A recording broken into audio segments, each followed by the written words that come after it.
Hello बच्चों, कैसे हो आप सब। उम्मीद है कि आप सब बहुत अच्छे होंगे और अच्छे से पढ़ रहे होंगे। और आज की क्लास में हम क्लास 10th का एलिमिनेशन मेथड करेंगे। सब्स्टिट्यूशन मेथड मैंने आपको कल करा दिया था। आज उसका ही पार्ट 2 करेंगे, एलिमिनेशन मेथड कि किस तरीके से ये जो लीनियर इक्वेशंस हैं आपकी टू वेरिएबल की, इनको सॉल्व किया जाएगा एलिमिनेशन मेथड से। तो देखिए हमारे सामने सबसे पहला क्वेश्चन है 9x minus 4y is equal to 2000 and 7x minus 3y is equal to 2000। ठीक है, इसमें हमें किसकी x और y की वैल्यू निकालनी है। तो कैसे करेंगे, देखो एलिमिनेशन मेथड को एलिमिनेशन मेथड इसलिए बोला जाता है, या फिर जो हिंदी में हम बोलते हैं विलोपन विधि। इसमें सबसे जो हमारा मेन मकसद होता है, इनमें से या तो हमें x को रिमूव करना है या फिर y को रिमूव करना है। एलिमिनेशन का मतलब एलिमिनेट, निकाल देना। या तो x को हम निकाल दें या फिर y को निकाल दें। तो उसको निकालने के लिए हमें क्या करना पड़ेगा, इन दोनों में से किसी के भी एक कोफिशिएंट को इक्वल करना पड़ेगा। जैसे कि हमारे केस में देखोगे 9x का कोफिशिएंट इधर 9 है, इधर 7 है। ठीक है, तो दोनों में से कोई सा भी इक्वल नहीं है। तो हम एक काम करते हैं, दोनों को इक्वल करते हैं। किस तरीके से, पहले इसको लिख लेते हैं। ये इक्वेशन फर्स्ट है और ये इक्वेशन 2 है। ठीक है, तो हमने इसमें लिखा मल्टीप्लाई बाई, एक काम करते हैं हम 4 और 3 यानी कि x के y के कोफिशिएंट को इक्वल कर लेते हैं। y के कोफिशिएंट को इक्वल करने के लिए हम क्या करेंगे, सुनना ध्यान से। 4 और 3 को बराबर अगर मुझे करना है तो इन दोनों का एलसीएम, 4 और 3 का एलसीएम क्या आएगा, 4 और 3 का एलसीएम आएगा 12। ठीक है, 4 और 3 इनका एलसीएम क्या आएगा 12। तो एक काम करता हूँ, 12 बनाने के लिए क्या करूंगा, इसकी जो ये 3 है ना, y का कोफिशिएंट जो ये है, इसकी मल्टीप्लाई मैं किस में कर दूंगा, इस 3 की मल्टीप्लाई इस पूरी इक्वेशन में फर्स्ट में, और 4 की मल्टीप्लाई इस पूरी इक्वेशन सेकंड में कर दूंगा। तो इस तरीके से लिखेंगे मल्टीप्लाई बाई, हाँ, multiply by 3 and 4 in equation first and second respectively to equal coefficient of y। हम y के कोफिशिएंट को इक्वल करने के लिए क्या करेंगे, इस पूरी इक्वेशन को मल्टीप्लाई कर देंगे 3 से, और इस पूरी इक्वेशन को मल्टीप्लाई कर देंगे 4 से। तो देखिए इसके बाद हमारे पास क्या आएगा, तो हमने इसको लिखा 9x माइनस 4y बराबर 2000। इसको किससे मल्टीप्लाई करना है, 3 से। ठीक है, तो इससे हमने किया तो 9, ये आ गया 9 9 9 3 जा 27x। ठीक है, कितना आ गया बच्चों, 27x, और इसकी इसमें करी तो 3 4 जा 12y। ठीक, उसके बाद 2 की 3 में करी तो 6000। इसको हम ले लेते हैं इक्वेशन, ये हमारे पास कौन सी है, थर्ड। और उसके बाद हम अपनी सेकंड इक्वेशन लेते हैं, जो है 7x माइनस 3y बराबर 2000। इस पूरे की मल्टीप्लाई भी करेंगे किससे, 4 से, यानी कि y के जो y का कोफिशिएंट है इक्वेशन 1 में। तो 4 7 जा 28x, और 4 3 जा 12y, और 4 2 जा 8, 8000। ये हमारी इक्वेशन कौन सी है, फोर्थ। ठीक है, ये इक्वेशन हमारी फोर्थ हो गई। अब क्या करेंगे, ये थर्ड और फोर्थ इक्वेशन में आप गौर से देखिए, इस मल्टीप्लाई करने से हमें क्या मिला, इस मल्टीप्लाई करने से हमें जो मिला वो सबसे बड़ी चीज है। हमें क्या मिला कि ये जो है दोनों में देखिए, ये थर्ड और ये फोर्थ इक्वेशन, इसमें ये भी 12 और ये भी 12, दोनों में बराबर हो गया हमारा कोफिशिएंट। तो अब हम क्या करेंगे, हम एक काम करते हैं, हम एक बात लिखते हैं, subtract equation fourth from third.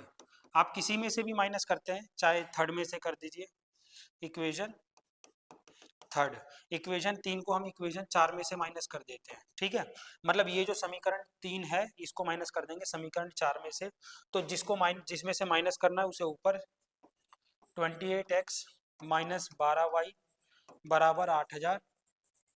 ये इक्वेशन हमारी फोर्थ है। और थर्ड क्या है हमारी, ये है हमारी 27x माइनस 12y। ठीक है, और बराबर है 6000। अब आप गौर से देखिए इन दोनों इक्वेशंस में। ठीक है, आपको देखो ये वाली फोर्थ इक्वेशन मैंने ऊपर लिखी है, और वो थर्ड इक्वेशन जो मैंने यहाँ लिखी है, इन दोनों में हमारा ये 12 बराबर आ गया। अब साइन देखो क्या होता है, जब माइनस करते हैं तो साइन को क्या कर देते हैं, चेंज कर देते हैं। तो इसमें अगर आप देखोगे तो 27, ये जो है सबसे पहले y को कैंसिल कर देते हैं। कैसे, ये माइनस का है, ऊपर वाले साइन से हमें कोई मतलब नहीं है, हमें बीच वाला जो नीचे वाला उससे है। यहाँ माइनस है तो यहाँ किसका आ जाएगा, साइन प्लस का आ जाएगा। और ये प्लस का है तो यहाँ पर आ जाएगा माइनस का। और ये यहाँ भी कोई साइन नहीं है, इसका मतलब प्लस है, तो यहाँ पर भी किसका आ गया, माइनस का। ठीक है बच्चा, तो ये साइन चेंज हो गया, बीच वाले साइन नहीं, अब नीचे वाले साइन है ये सारे। तो इसमें देखोगे ये माइनस का ये प्लस का, जब सेम नंबर, एक ही नंबर, एक प्लस का हो एक माइनस का, तो वो आपस में कैंसिल हो जाते हैं। तो माइनस का 12 और प्लस का 12, तो 12 में से 12 गया 0, कैंसिल। और यहाँ 28 में से 27 गया तो क्या बचा, x केवल, यानी कि 1x, x भी लिख सकते हैं या 1x। और इधर देखेंगे तो प्लस माइनस माइनस, तो इधर भी क्या आ गया, 8000 में से 6000 गया तो कितना बचा, 2000। तो यहाँ देखिए हमें तो x की वैल्यू तो डायरेक्ट मिल गई, कितनी मिल गई, 2000, x की वैल्यू 2000 आ गई हमारे पास। अब किसी भी इक्वेशन में हम इसको उठाकर रख देते हैं, चाहे हमारी इक्वेशन फर्स्ट हो चाहे सेकंड हो। ठीक है,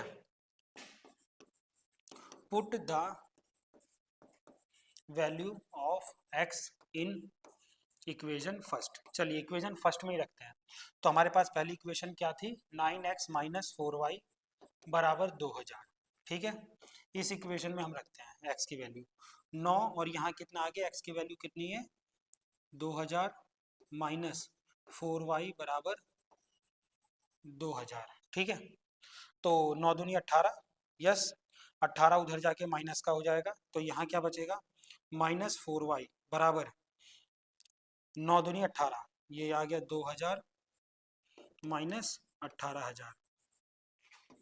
आगे देखिए माइनस 4y, तो यहाँ पर माइनस का केवल y ले लेते हैं, और इधर क्या आ गया हमारे पास, 18 में से 2 गया तो कितना बचा, माइनस का 16, है ना, माइनस का 16000, छोटे में से बड़ा जा रहा है इसीलिए माइनस का आंसर। और इधर क्या आ गया 4, तो माइनस से माइनस कैंसिल, और 4 1 जा 4, 4 4 जा 16, 0। तो y की वैल्यू बेटा कितनी आ गई हमारी, 4000। ठीक है, ये इसका आंसर है। आई होप आपको समझ आया होगा। अगर आपको समझ आ गया तो आप चाहो तो इसको कॉपी अगर करना चाहते हो तो आप वो भी कर सकते हो। ठीक है, अगर आपको कॉपी करना हो तो। ठीक है, आगे बढ़ते हैं, एक और क्वेश्चन लेते हैं इसी मेथड का, जो कि है, कहाँ है, ये रहा। देखिए इस क्वेश्चन को और सॉल्व करते हैं, किससे, इसी एलिमिनेशन मेथड से। ठीक है, देखो क्या करेंगे, हमारे पास ये इक्वेशन है, हमारे पास दोनों की दोनों, ये पहले इक्वेशन हो गई, और ये हमारी कौन सी हो गई, दूसरी, ये समीकरण 1 समीकरण 2। इनमें भी दोनों में से किसी का भी कोफिशिएंट इक्वल नहीं है, तो करते हैं इक्वल। कैसे, x को इस बार इक्वल कर लेते हैं। इसमें देखो ये तो ऑलरेडी 1 और 2 का एलसीएम 2 आएगा, यहाँ 1 है, यहाँ ये 1 और 2 का एलसीएम 2, तो ये तो इक्वल है, इसको बस इक्वल कर लेते हैं, multiply by 2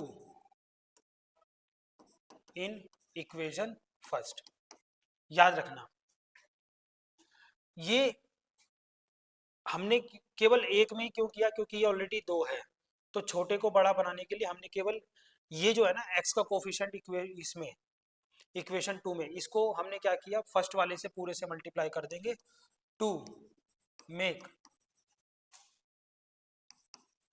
coefficient of x equal, x के कोफिशिएंट को इक्वल बनाने के लिए हमने क्या किया, केवल 2 से मल्टीप्लाई कर दी। तो इसका मतलब x प्लस वाई बराबर 5, ये हमारी इक्वेशन फर्स्ट है, इसको मल्टीप्लाई करना है केवल 2 से।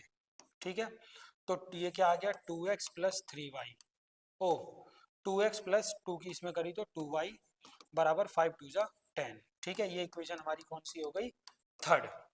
अब देखिए इसमें दोनों के दोनों, ये 2x यहाँ भी 2x, सब हम कर सकते हैं subtract, equation second from equation third, यानी कि समीकरण 3 में से समीकरण 2 को घटा देते हैं। समीकरण 3 ये है, इक्वेशन 2, 2x प्लस 2y बराबर 10, और फर्स्ट क्या है, 2x माइनस 3y बराबर 4। अब इनको हम कैसे माइनस कर सकते हैं, तो साइन चेंज करते हैं, ये प्लस का है, देखो यहाँ कोई साइन नहीं है, तो ये माइनस का बना लो, ये माइनस है देखो ये वाला, तो यहाँ प्लस कर देंगे, और यहाँ कोई साइन नहीं है, माइनस है तो ये, वो प्लस है तो ये माइनस। अब कैंसिल कर देते हैं, ये दोनों तो प्लस माइनस माइनस कैंसिल, और ये 3 और 2 5, ठीक है। ये कितना आ गया 5y, 3 और 2 5, और इधर क्या आ गया 10 में से 4 गया तो कितना बचा 6, ठीक है। 10 में से 4 गया तो कितना बचा 6। अब आगे देखेंगे तो y की वैल्यू क्या आ जाएगी, तो y की वैल्यू आ जाएगी 6, और ये मल्टीप्लाई या डिवाइड 6/5, ये तो हमारी आ गई y की वैल्यू। किसकी आ गई y की वैल्यू। उसके बाद हम देखें आगे, अगर हम x की वैल्यू और देख लें, किसकी x की वैल्यू, तो x की वैल्यू के लिए क्या करेंगे हम, put the value of y in equation, किसी भी इक्वेशन में हम इस y की वैल्यू को रख देते हैं। चलिए हमारे केस में हम रख देते हैं इक्वेशन 2 में, या इक्वेशन 1 में रख देते हैं, क्योंकि वहाँ नंबर नहीं है तो आसान हो जाएगा हमारे लिए। तो इसमें रखा तो x प्लस वाई बराबर कितना है 5, ये इक्वेशन फर्स्ट है, तो ये x निकालना है x, और ये y प्लस का उधर जाके माइनस का हो गया। हाँ, तो x बराबर y की जगह y की वैल्यू जो हमने निकाली है 6/5, ठीक है 6/5। तो इसको आगे करेंगे तो फर्दर नीचे 5 5 5 जा 25, और माइनस इसे अपॉन में 1 करके 5 1 जा 5 5 5 जा 25, और 6 1 जा 6, और आगे क्या आ गया 25 में से 6 गया तो 19, 19/5, यानी कि 19/5, ये इसका आंसर आ गया, ठीक है। तो ये हमारा, हमने दोनों के दोनों क्वेश्चंस सॉल्व कर दिए, कौन से मेथड से, एलिमिनेशन मेथड से, ठीक है। आई होप आपको ये मेथड समझ आया होगा, ठीक है। अगर आपको ये मेथड दोनों समझ आए, जैसा मैंने कल की वीडियो में आपको सब्स्टिट्यूशन बताया और इस वीडियो में एलिमिनेशन मेथड बताया, ठीक है, आपको समझ आए तो अच्छे से आप इनको रिवाइज कीजिए, और अगर कोई भी डाउट या कोई भी प्रॉब्लम होती है तो आप वीडियो में कमेंट कर सकते हैं, और अगर आपको वीडियो पसंद आई है तो चैनल को सब्सक्राइब करके रखिए। ऐसे ही बहुत इंपॉर्टेंट और एग्जाम रिलेटेड कंटेंट हम आपको लिए इस चैनल पर लाते रहेंगे। तब तक के लिए bye bye, thank you, God bless you all.